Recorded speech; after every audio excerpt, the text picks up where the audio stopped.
Hello, my name is Zulfa Zida. Today we're going to learn personal object pronouns atau kata ganti objek personal. Yuk, langsung kita mulai.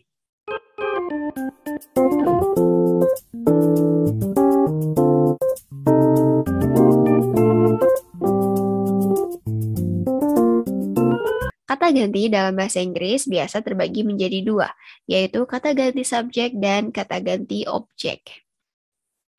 Kita sudah pernah membahas kata ganti subjek, kalau belum silahkan nonton video ini.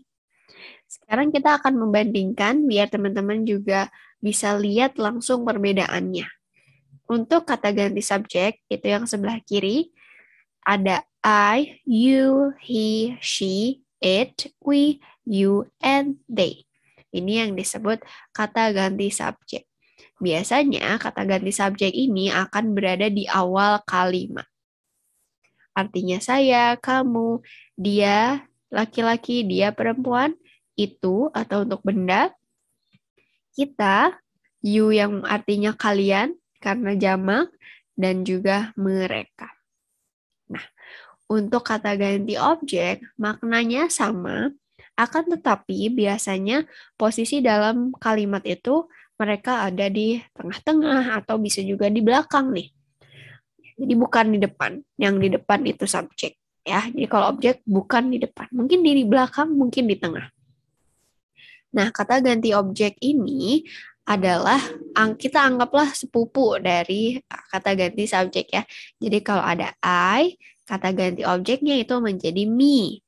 You tetap you, he menjadi him, she menjadi her, it tetap it, we menjadi us, you yang artinya kalian tetap you, and they menjadi them. Nah, maknanya sama. Aku, kamu, dia laki-laki, dia perempuan. Itu untuk benda satu, kita, kalian, dan mereka. Oke, maknanya sama, hanya posisi dalam kalimat itu berbeda ya. Kalau subjek di awal, objek ini mungkin di tengah, mungkin di belakang. Kita lihat secara detailnya. Oke, kita bandingkan lagi nih. Subject pronouns itu seperti apa? Nah, dalam bahasa Inggris, kata ganti atau pronouns adalah kata-kata yang kita gunakan sebagai pengganti kata benda. Oke, kata kuncinya adalah pengganti kata benda. Jadi ada suatu kata benda lalu kita ganti. Kalau dalam bahasa Indonesia ada aku, kamu, dia. Nah, itu menggantikan benda atau menggantikan orang biasanya. Kita menggunakan kata ganti subjek atau subject pronoun sebagai subjek kata kerja. Nah, subjek kata kerja ini biasanya letaknya sebelum kata kerja ya, jadi di awal gitu. Contohnya gini, I. Nah, ini adalah subjek, lalu ada kata kerjanya, like. I like Timothy. Aku suka Timothy. Jadi subjek dari kata kerja itu maksudnya sebelum kata kerja. I, ini yang disebut subjek. Ada di depannya, ada di awal. Lalu ada you are late. Kamu terlambat. Nah, kamu ini ada di awal. Ini yang disebut subject pronoun. He is my friend. Dia temanku. Di awal juga ya. We live in England. Kami tinggal di Inggris. Nah, we ada di depan. Okay? Can you see the similarity? Jadi kalau subject pronouns itu ada di awal, ya, ada di awal kalimat. Itu ciri-cirinya. Sedangkan untuk object pronouns atau kata ganti objek, kita menggunakan kata ganti objek atau object pronouns sebagai objek dari kata kerja. Nah, jadi objeknya ya, biasanya itu letaknya setelah kata kerja. Oke, setelah kata kerja. Contohnya, Timothy likes me. Timothy likes me. Kalau yang di awal tadi kan I like Timothy. I-nya sebagai subjek karena di awal. Nah, kalau ini me. Nah, ini yang disebut object pronouns. Dia biasanya ada di belakang atau di tengah gitu ya. Kalau ini setelah kata kerjanya. Timothy likes me. I can see you. see you. Ya, jadi setelah kata kerja, I can see you right now. She doesn't like him. Dia tidak menyukai dia, laki-laki. Setelah kata kerja juga ya. Oke, posisinya setelah kata kerja. We don't eat tomatoes. We don't like them. Nah, we don't like setelah kata kerja juga. Them.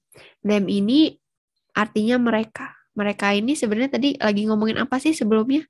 Oh, lagi ngomongin tomat. Jadi kalau dalam bahasa Inggris, mereka itu bukan hanya untuk orang, tapi juga untuk benda-benda atau untuk hewan yang banyak. Pokoknya yang jumlahnya lebih dari satu. Jadi, them ini maksudnya adalah tomatoes. Gitu. Jadi yang pertama, letaknya adalah setelah kata kerja ya, atau objek kata kerja. Lalu, setelah kata depan atau preposisi. Nah, preposisi itu ada kayak to, for, by, dan seterusnya. Contohnya, give it to him. Nah, yang disebut kata depan ini to ini ya. Nah, dia letaknya setelah kata depan atau preposisi. Jadi di berikutnya gitu ya, sebelahnya. Give it to him. Jadi bukan give it to he, tapi give it to him. This letter isn't for me. For me. Surat ini bukan untukku. Setelah for ya, for me. Bukan for I, tapi for me. It's for you. Nah, untukmu. Kalau you tetap you. We're going to the cinema. Do you want to come with us? With ini juga yang disebut kata depan atau preposisi. Jadi, untuk menyebutkan bersama kita, bukan with we, tapi with us. Karena kita menggunakan object pronouns. Oke. Kita bandingkan lagi ya. Contoh lainnya, misalnya kita lihat di sini ada John. John ini kan biasanya nama laki-laki ya. Nah, jadi kata gantinya kalau sebagai subjek itu menjadi he, kalau objeknya menjadi him. Nah, kita ganti jadi him. John, he, lalu menjadi him sebagai objek. Kalau Jane biasanya untuk nama perempuan, jadi kata gantinya di posisi subjek ada she, nanti kalau menjadi objek dia menjadi her. Nah, kalau a book, ada berapa bukunya? A book. Bermakna satu. Jadi kalau cuma satu, kita menggunakan kata ganti it. Sama objeknya juga it. Gitu. John and I. John and I. John dan aku. Nah, karena bersamaku ya, jadi subject pronouns-nya menjadi we atau kita, objeknya menjadi us. Nah, jadi kalau ada and I itu berarti kita. Gitu. John and you, John dan kamu. Dalam bahasa Indonesia bermakna kalian. John dan kamu, misalnya. John dan kamu akan pergi ke pantai. Misalnya, John and you will go to the beach. Jadi kita ganti menjadi you saja bisa. You will go to the beach. Kalian ya. Objeknya juga you juga sama. Sedangkan kalau kita lagi ngobrolin orang nih, ada John and Jane. Gitu ya, dua orang. Nah, kata gantinya adalah mereka. Atau dalam bahasa Inggris kita pakai they sebagai subjeknya. Kalau menjadi objek nanti kita ganti menjadi them. Itu. Lalu books ya. Kalau books ini berarti kan bendanya lebih dari satu. Ada banyak ya. Kalau lebih dari satu, nanti misalnya gini nih. The books are dirty.